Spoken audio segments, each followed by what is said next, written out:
شاید من یک روز میمیرم، این مرگ ابدی است، یعنی که هر چیز میوه میره. خوب یا امر با در جنم استیم. السلام علیکم دوستان عزیز، خیلی سوز تنجه ای 2017 من سر کار دارم با همین سایت های اجتماعی. با قدر امکان کمک میکنم برای خلقم، برای یگان مسلمان خدمت کنم. نگاه کنید وقتی که من خدمت میکنم بعضی محل میگم در حق جناب عالی دعا کنید، پرچم میمونم در حق ملت شکرانه تنجی و آبادی وطن کنید. هستن شخصایی میگم بابا جان ماشاءالله برادر بهترین در حق وطن دعا میکنیم. بعضی محل از همین رولیکوی خود یک از پول میگیره ما خرسان میشیم. اما متاسفانه در درنی همیو هست بعضی شخصای جزیرن که و یا اگر گرچند پوچ است با ابله بحث کردن خودش ابلهی است، با او رو نفر اومدن در خونه است. وقتی میگم تنجی شکر نکنی، حتی روسیه بیقرار است، امریکا بیقرار است، دنیا بیقرار است.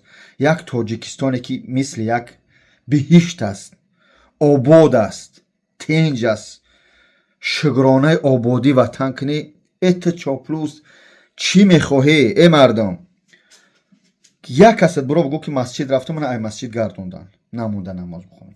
یک کس بگو من حج رفتم عمره اومدم من نموندم. پدر مرای کرد اومدم من جنگ کردن کدم تا کردن. دولتی که شکرانه از درنی داخلی وطن ببینید چقدر بلاگرها مثلا شرکت های نماشو نمیگیرم از خود مستقل تو دیگر رو میبرن میارن. همین میتونه که مقامات تاجیکستان یک فرق نداره، همین لوبو اداره همین اوید با جنایت خورو مقصد حفظ چی میگن خلق زنگ بزن ای بابا جان دم تبگی زنگ تبگی در مسئله اسلام و حج و عمره و خیلی گپ نزن. همین میتونه بگیرم تلفن از زبانا کنم. من 6 کودک دارم توغری، من 6 کودک دارم. میتونم چیکار کنم؟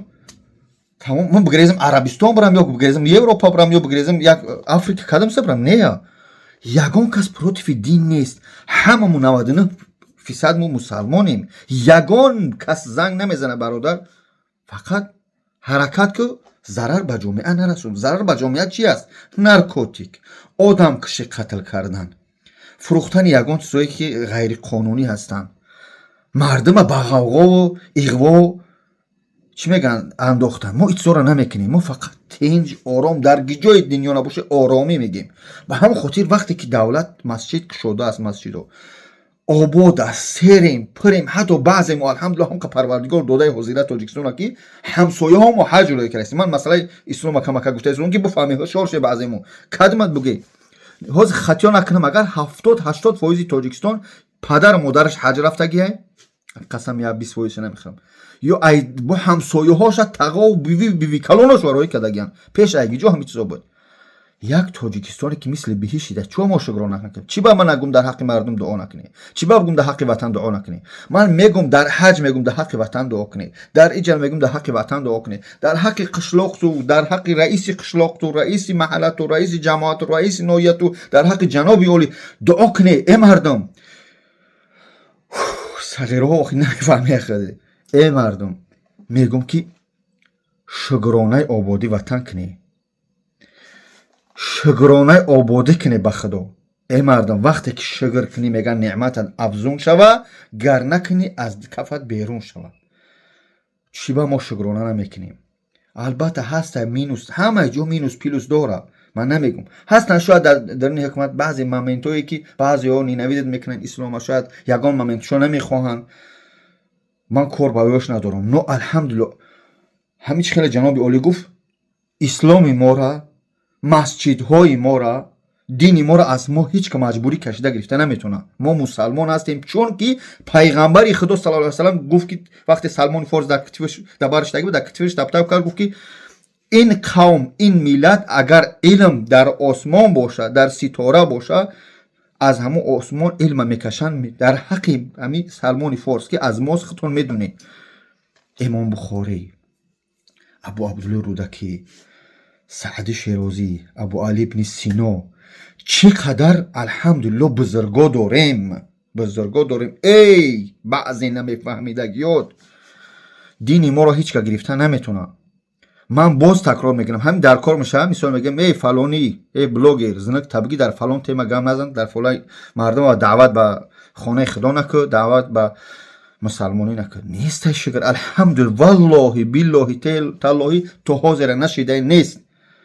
چون میدونن که ما با یگان چیزی بعد ما دعوت نداریم. خونه خدا مسلمان کی رفت توجیک خیس رفت اگر که به نماز است نمیگم ما گناهش که بگردن عرق خره وقتی خونه خدا رفت شور میشوه. حج خونه خدا آدم بیدار میکنه جهان بینیش زیاد میکنه برای که میره اوجا دنیا دیگر است میگوی به الحمدلله نماز خوان شدی شکرانه اول الله هم میکنی که مسلمان هستی میوی سیمیت اقواد منی سیمیت میگوی نماز تا بخون اویلت فرزند تا شور میشه که شکر وطنی آباد داریم. به همون خاطر باز میگم والله اگر صدها بنویسه اگر جان در ان میجمه من در حق وطنم گرچند بیرون از وطنم زندگی مینیم ما اگر اینجا آمدیم سیمیوی در حق وطنم دعا میکنم دعا کنه شیرانی نر صغیرایی که میفهمن شکرانه آبادی وطن کنیم به خدا قسمه والله این ویدیو را از تحت دل شکرانه آبادی کنی نو تنجی دنیا را ببینی. یک وقتا کمکل یک کنفلیکت به همسایه کشورمو با چی داشتیم با کرگیزستان داشتیم چقدر بیقراری و غم و غصه در دلم اوه ای شکرانه کنی شکرانه قشلاقتون شکرانه ناحیتون شکرانه وطن پایتخت شکرانه دولت به قدر نعمت برسی ای مردم. شاید من یک روز میبرم این مرگ ابدی است یعنی که هر چیز میره خوب یا عمر بعد اینجا نمیستیم اما این رولی که من این ویدیوی من شاید بمانه یک روز کسب که هم صغیره که مرد رفت شکرانه این نعمت کنی مسجد داریم مسلمان هستیم خورد و خوراک داریم پدر مادر ما آزاد پریدویگت میکنیم ایسوس سیرگشت شبانه در می دوشنبه برای خیلی آزادی سیرگشت ما شکرانه آبادی وطن کنی والله قسم به خاطر الله همت دوست میدارم. باز میگم تاجیک با تاجیک دشمن نمیشه هیچ گل دشمن نبود. من بعضی محل خیلی رو میگم تاجیک با تاجیک بعضی محل بخیلی میکنن یعنی که کنکوی میکنن نوعی گذراش بعد بعضیش حجم را که با وجود وقتو در کامنتر نویسیم ببخش بعد بخش پرسی سر میشه. نو ما خداوند میگه که بخش من بخشنده ها را دوست میدارم من بخشنده ما با هم خاطر همه تا بخشیدگیم دوست میدارم خیلی رو هم دوست میدارم تاجیک من دوست میدارم من مسلمانم.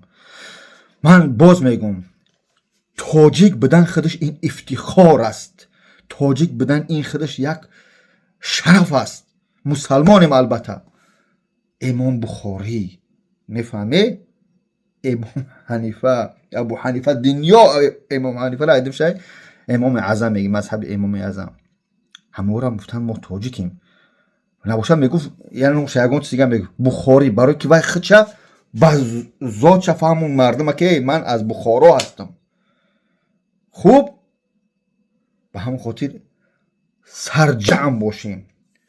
من بر دین یگان کس کار ندارم با پیروی و عرقخوری و کاری باری همه وقت حرکت کنی وطن تنج آباد سرجم نگه بداریم. شیرانی نر الحمدلله پروردگار وطنی ما را تنج آباد آرام آسوده نگه بداره.